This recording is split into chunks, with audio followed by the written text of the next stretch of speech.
harus dengan cara-cara yang baik, dengan cara-cara yang santun. Yang santun itu seperti apa sih? Nah, ketika hal itu kita lakukan, maka membuat orang respect terhadap kita.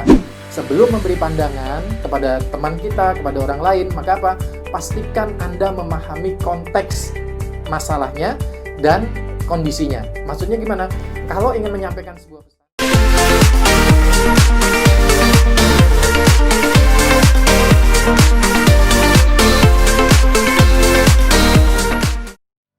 Assalamualaikum warahmatullahi wabarakatuh. Salam inspirasi kebaikan. Teman-teman, hari ini kita akan membahas 7 hal di dalam berkomunikasi agar komunikasi kita bisa benar-benar nancep di hati orang lain atau orang yang kita kirimkan pesannya.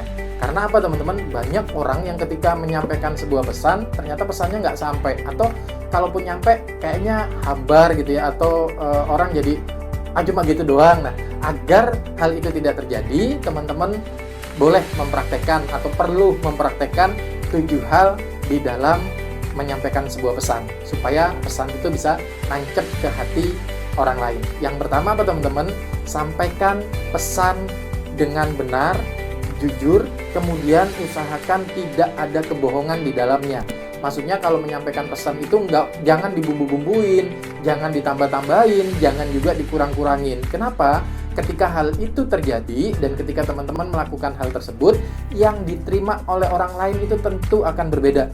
Orang pasti ngerasa kok, ini lebay nih, kalau bahasa anak gaulnya, peres nih pasti nih, bokis nih, dan lain sebagainya. Maka agar hal itu tidak terjadi, jangan pernah menambahkan atau jangan pernah ada kebohongan di dalam pesan tersebut. Itu yang pertama. Dan yang kedua, teman-teman, lakukan dengan cara yang baik dan santun. Jadi, meskipun kita menyampaikan pesan itu dengan orang yang sebaya dengan kita, tetap harus dengan cara-cara yang baik, dengan cara-cara yang santun. Yang santun itu seperti apa sih? Santun itu kita menghargai orang tersebut, kemudian kita menghormati orang tersebut.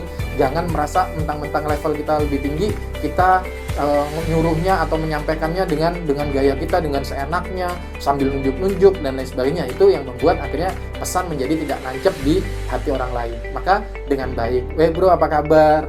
Kemudian santun gitu ya, hormat. Kalau dengan orang yang lebih tua kita tentu hormat, Pak apa kabar? Hari ini kayaknya tambah ceria nih, fresh banget nih. Nah, ketika hal itu kita lakukan, maka membuat orang respect terhadap kita. Sehingga pesan yang keluar, yang kita sampaikan terhadap orang tersebut akan nancep di dalam diri orang tersebut. Itu yang kedua. Dan yang ketiga, teman-teman, ingat, tujuan menyampaikan pesan bukan untuk bukan untuk merasa menang-menangan ya, tapi untuk membuat orang lain memahami makna pesan yang kita sampaikan. Kadang ada orang yang ketika menyampaikan pesan itu pokoknya ngotot aja, nyolot terus, ngegas terus ya, dengan harapan pesannya itu bisa sampai tanpa didebat, tanpa disanggah, tanpa ada interupsi dan lain sebagainya. Nah, ketika hal itu kita lakukan, maka pesan kita tidak akan nancap. Orang akan kok begitu banget sih ini orang, kok kasar banget sih ini orang, kok keras banget sih ini orang, kok narik urat banget sih ini orang, dan lain sebagainya. Maka jangan lakukan. Maka sekarang yang keempat, apa itu yang keempat? Pilih media yang tepat dan sesuai. Maksudnya gimana? Kita tahu kadang-kadang pada saat menyampaikan sebuah pesan itu, kadang-kadang kan kita nggak bisa bertemu secara langsung. Kadang-kadang harus melalui media-media yang perlu kita gunakan. Apalagi di era social distancing seperti ini, untuk bertatap muka secara langsung dengan orang lain itu kan sulit. Maka gunakan media yang tepat. Kalau memang menggunakan media WhatsApp, tulisannya harus benar-benar sesuai. Tulisannya jangan sampai nanti membuat bias atau menjadi ambigu.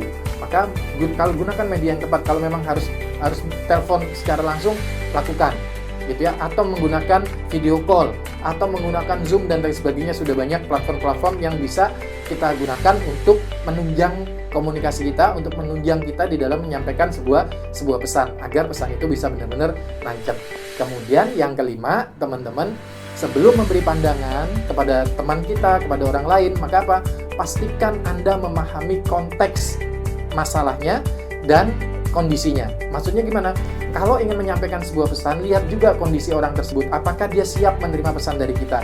Apakah dia sedang sibuk? Apakah dia sedang lagi down gitu ya? Atau dia lagi stres, banyak pekerjaan? Ketika hal itu terjadi, jangan sampaikan pesan kita, apalagi kalau pesannya pesan-pesan yang ada kemungkinan dia nanti tersinggung dan lain sebagainya. Maka lihat kondisi orang tersebut. Kemudian yang berikutnya adalah pahami dulu konteksnya, gitu ya, sehingga ketika nanti ada pertanyaan-pertanyaan kita akan mampu menjawabnya. Jangan sampai nanti ketika dia balik tanya kita bilang, oh saya nggak tahu solusinya gimana, ya cari aja di internet dan lain sebagainya. Itu membuat orang jadi ogah banget sih, gitu ya. Kemudian yang keenam, hindari mencela atau mengkritik ya, utamakan memberikan masukan-masukan yang positif. Mencela maksudnya lu tuh nggak banget kemarin, lu tuh jelek banget kemarin, lu tuh nyebelin banget kemarin, ya elah kerjaan kayak gitu mah gue juga bisa kali, ya kalau kayak gitu mah adik gue juga bisa kali. Nah itu kan bagian dari mencela. Nah ketika hal itu teman-teman lakukan, maka orang akan merasa kok gitu banget ya, jadi pesannya nggak akan nancep, gitu ya. Kemudian yang terakhir teman-teman, sertai doa yang baik terhadap orang yang kita sampaikan pesan tersebut. Kalau memang itu kita doakan, ya Tuhan berikanlah kemampuan buat orang tersebut untuk merubah perilakunya. Ya Tuhan, mudahkanlah jalannya agar target-targetnya bisa tercapai. Nah teman-teman, ketika 7 hal itu kita lakukan, tidak menutup kemungkinan kita bisa memberikan pesan, atau kita bisa menyampaikan pesan, dan pesan itu nancep ke hati orang lain. Jangan lupa dipraktekkan ya teman-teman. Terima kasih. Saya David Veronica, salam inspirasi kebaikan.